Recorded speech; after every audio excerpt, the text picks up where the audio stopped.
Olha, em meio à crise, a grande questão é como manter as relações comerciais internacionais nesses tempos de coronavírus. O Banco Mundial, por exemplo, nesse fim de semana, falou em recessão na América Latina e gentilmente nos atende para falar mais sobre a questão internacional o secretário especial de Comércio Exterior e Assuntos Internacionais do Ministério da Economia, Marcos Troillo. Secretário, mais uma vez, bem-vindo aqui à Jovem Pan. Como vai?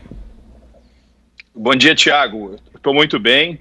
Espero que todos aí também, os nossos amigos do Jornal da Manhã, comecem essa semana de uma maneira muito abençoada.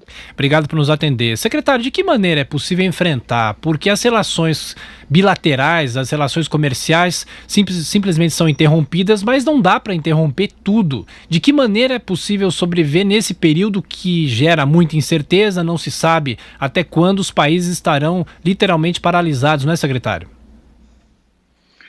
Pois é, Tiago, um dos principais efeitos colaterais sentidos aí por conta da crise do coronavírus se dá no âmbito do comércio internacional. Na semana passada, a OMC, a Organização Mundial do Comércio, estimou uma queda de até 32% no nível das trocas internacionais, o que significa que a atividade econômica em diferentes países e também por vezes restrições a fluxos de importação e exportação, vão criar, de fato, um obstáculo importante para o aumento das trocas internacionais. E, curiosamente, nesse sentido, é importante perceber que o Brasil talvez tenha diferenciais que o ajudem a atravessar esses mares revoltos.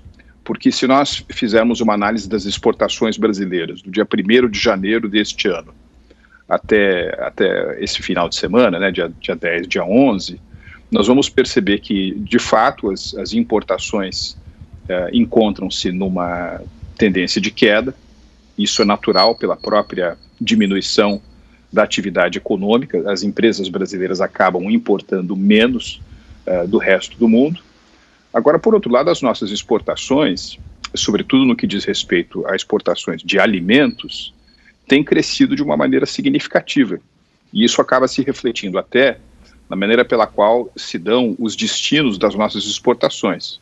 A gente percebe queda nos nossos níveis exportados para a América do Norte, para a América do Sul, até para o Oriente Médio. As nossas exportações para a África estão mais ou menos no mesmo nível da média do mesmo período no ano passado. Para a Europa, as nossas exportações subindo um pouco.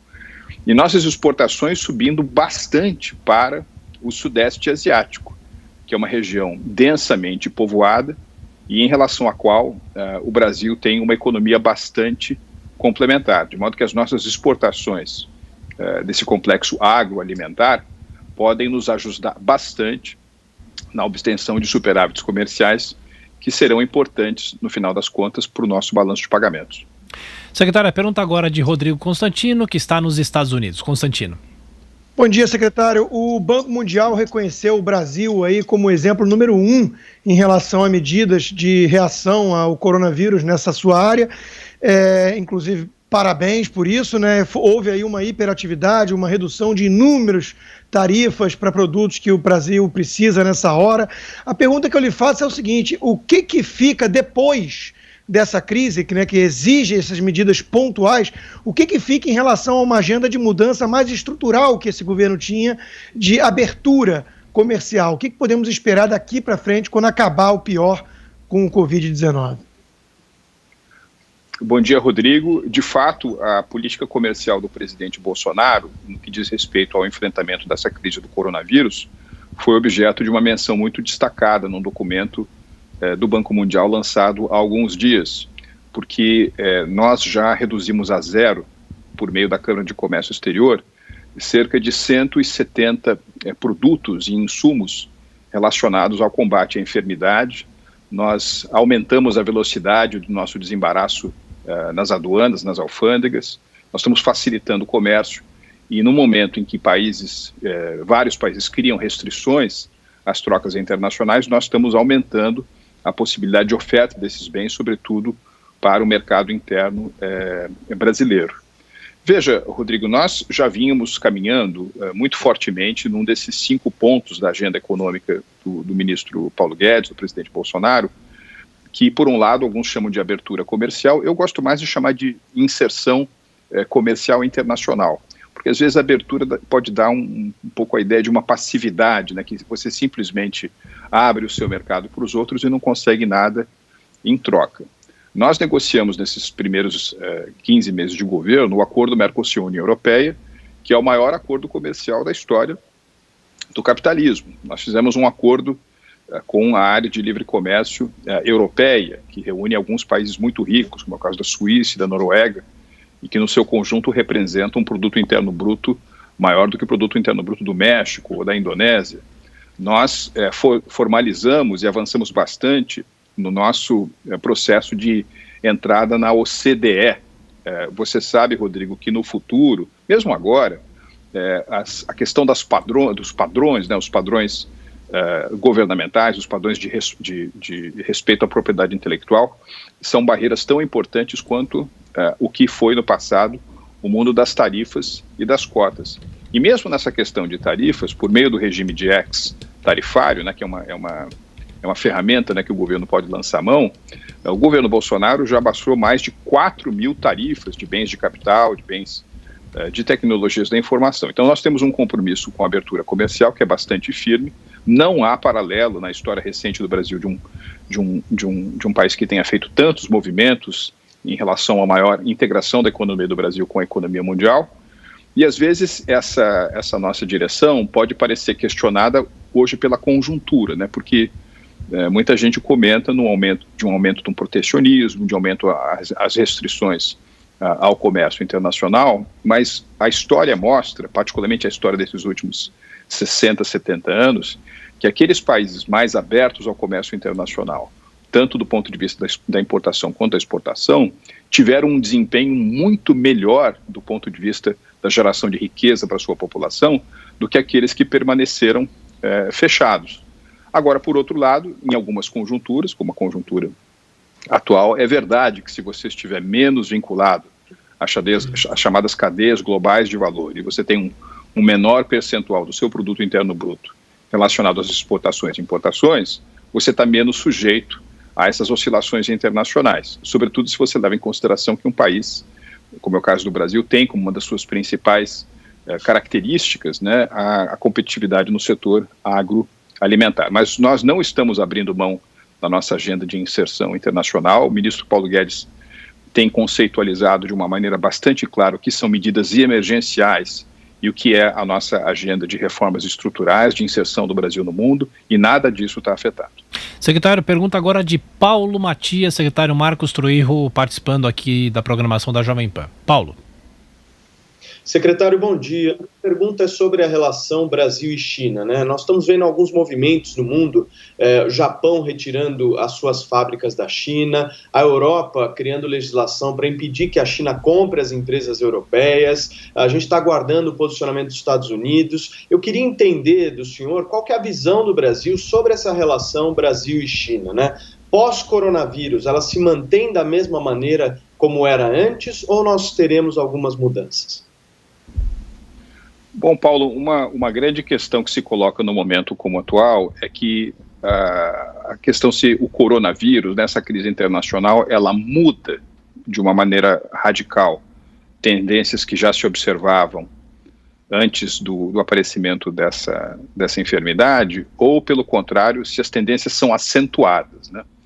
Por exemplo, nós já vínhamos já estávamos vendo antes, e eu comentei isso muito, mesmo antes de entrar no governo, academicamente, ou mesmo aqui como comentarista da Rádio Jovem Pan, que nós estávamos testemunhando uma espécie de reconfiguração das chamadas cadeias globais de valor, né? Você teve nos anos 80 e nos anos 90 um fluxo muito grande de capitais industriais que foram se instalar no Sudeste Asiático.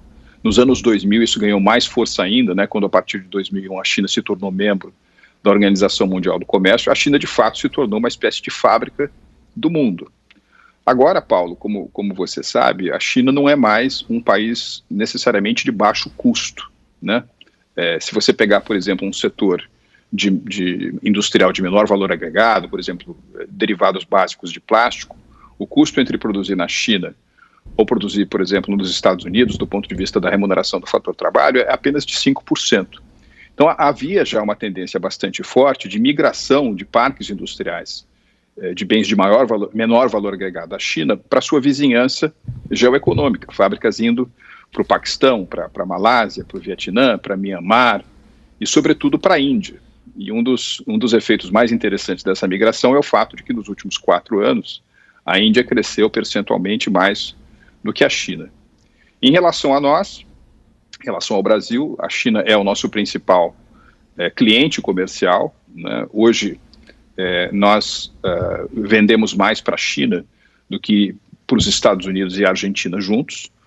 Isso é ou seja, as nossas vendas para a China respondem muito às necessidades do mercado interno chinês e da competitividade e característica da economia brasileira. O presidente Bolsonaro nos instrui a fazer negócios com os 4 cantos do mundo sem viés ideológico, e é isso que nós estamos fazendo à imagem de outros países do mundo. Por exemplo, o principal parceiro comercial da China, dos Estados Unidos, é a China. O principal destino de investimento estrangeiro direto dos Estados Unidos é a China, e vice-versa, para a China também. O principal destino chinês do mundo é o mercado interno norte-americano. Então nós temos que aproveitar essa porta de entrada na China, fazer mais negócios na China, fazer mais negócios com o Sudeste Asiático, que sem dúvida alguma está se consolidando como um dos mais importantes epicentros do crescimento econômico mundial. Agora nós fazemos isso com sabedoria, com atenção à nossa soberania. Sempre o que deve presidir as relações comerciais do Brasil com a China, com a Índia, com a Rússia, com os Estados Unidos, com qualquer país, é o interesse nacional. Secretário, só para a gente fechar, o senhor citou na resposta ao Paulo Martins que o senhor foi comentarista aqui da Jovem Pan antes de assumir o cargo no governo. E o senhor tem uma boa relação com toda a nossa equipe e por isso eu tomo a liberdade de perguntar para o senhor o seguinte: o senhor esteve na comitiva do presidente Jair Bolsonaro que foi aos Estados Unidos, o senhor voltou, o senhor teve coronavírus, felizmente se recuperou muito bem.